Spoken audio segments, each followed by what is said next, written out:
Salut à tous, on se retrouve aujourd'hui pour l'analyse d'OM Lyon, défaite 3-0 pour nos Olympiens qui n'ont pas montré leur meilleur visage et qui n'ont plus que 3 points d'avance sur Rennes et Monaco. On va analyser tout ça dans le débrief. De votre côté, dites-moi ce que vous retenez de ce match, ce qui vous a plu dans le jeu de l'équipe, ce que vous avez moins aimé aussi. Donnez-moi vos tops et vos flops, je vous attends en commentaire. On commence directement par la compo, Lopez au but, une défense à 4 avec Lirola et Kolasinac sur les côtés, Saliba Chaeta en charnière, Camara en sentinelle avec devant lui Gay et Gerson pour laisser Guendouzi se reposer un peu. Le trio offensif est composé de Payet à gauche, Under à droite et Milik dans l'axe. Alors on rentre directement dans l'analyse avec une première mi-temps qu'on peut presque découper en deux parties. Les Lyonnais dominent les 20 premières, on a vu beaucoup d'espace dans la défense marseillaise qui se montrait pas vraiment rassurante sur les offensives lyonnaises. On a eu du mal à trouver Gerson et Payet, de leur côté les Lyonnais arrivent à trouver Toko et Kambi à gauche. On a eu vraiment pas mal de difficultés et de la panique sur quelques séquences qui illustrent la fébrilité défensive qu'on voit ces derniers temps. Après la 20e, on commence à reprendre un peu l'ascendant.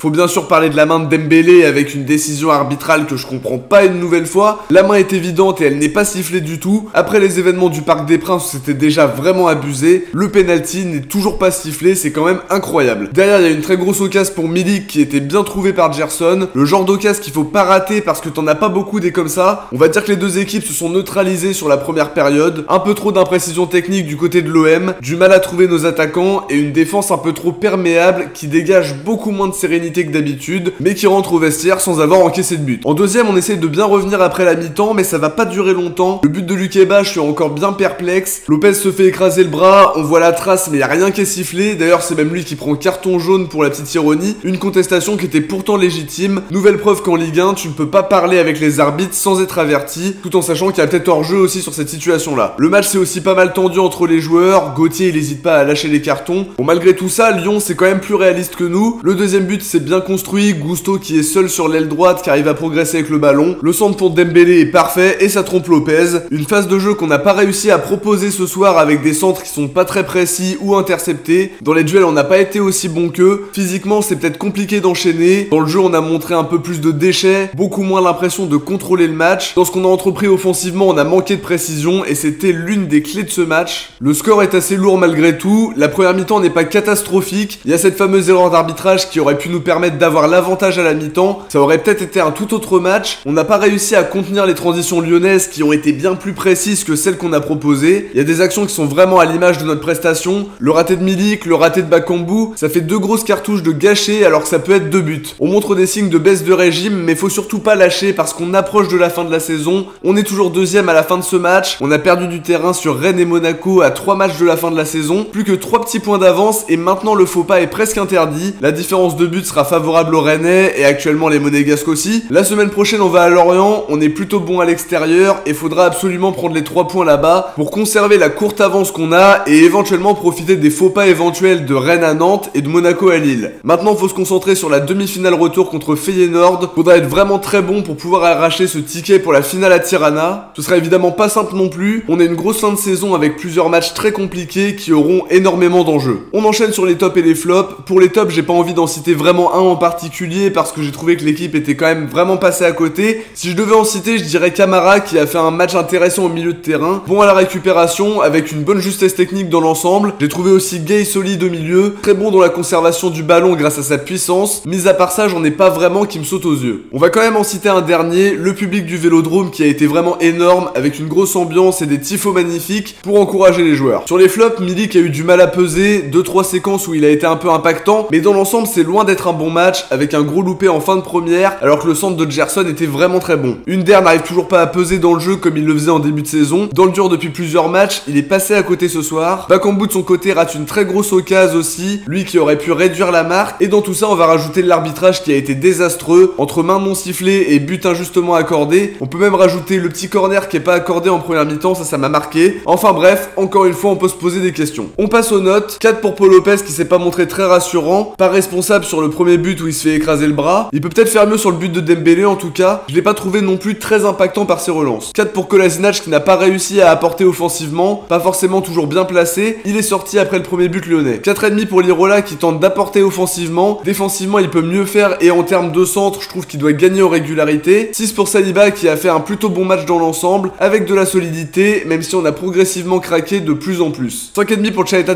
qui a été bien meilleur que contre Feyenoord. Au milieu je te donne un 7 à Camara qui a fait un plutôt bon match en sentinelle, des récup de balles, quelques projections et de bons ballons donnés. J'ai trouvé vraiment qu'il était sorti du lot. 6,5 pour Gay qui a été très important en première, obtenu pas mal de fautes, une bonne conservation de balles face au milieu lyonnais, sa puissance qui est toujours très importante, l'ai quand même trouvé intéressant. 6,5 pour Gerson qui a été plutôt bon, très actif, il a tenu son rôle en tentant de bien gérer le côté gauche à la sortie de Kolasinac, il aurait même pu être passeur décisif si Milik avait montré plus de lucidité. 5 pour Payet que j'ai l'impression d'avoir trop peu vu, pas l'influence qu'on attendait de lui dans l'animation, sur les centres il a manqué un petit peu de précision, il a quand même tenté de trouver les bons décalages malgré tout, mais en se montrant un peu plus timide que d'habitude. 4 pour Milik qui a tenté de faire de bons appels, son raté en fin de première période aurait pu changer pas mal de choses, il a pas vraiment brillé ce soir, et on termine avec un 3,5 pour Under que je trouve vraiment dans le dur, trop peu d'influence comme sur les derniers matchs qu'il a joué. Du côté du banc, je donne un 6 à Dieng, son entrée a fait quand même du bien, sa passe D pour Bakambu était vraiment très belle, mais Baka rate son geste, pas de note justement pour Bakambu, Rongier et Harit qu'on a trop peu vu, même si Bakambu a raté une très grosse occasion, 4,5 pour Guendouzi qui a joué une grosse demi-heure sans vraiment se signaler. N'hésitez pas en tout cas à voter pour votre Marseillais du match dans l'onglet communauté, le sondage d'OM Lyon est disponible, lors du dernier match vous aviez élu Gerson avec 46%, devant Mandanda et 26%, Dieng quant à lui ferme le podium avec 15%. De notre côté on arrive déjà à la fin de cette analyse, j'espère que ça vous a plu, si c'est le cas n'hésitez pas à nous faire vos retours en commentaire, à liker, vous abonner, partager, on se retrouve très vite pour faire le tour de l'actu de l'OM comme toujours, et pour faire l'avant-match d'OM Feyenoord pour peut-être écrire une nouvelle page de notre histoire européenne. Bon début de semaine à tous, ciao, portez-vous bien et surtout allez l'OM.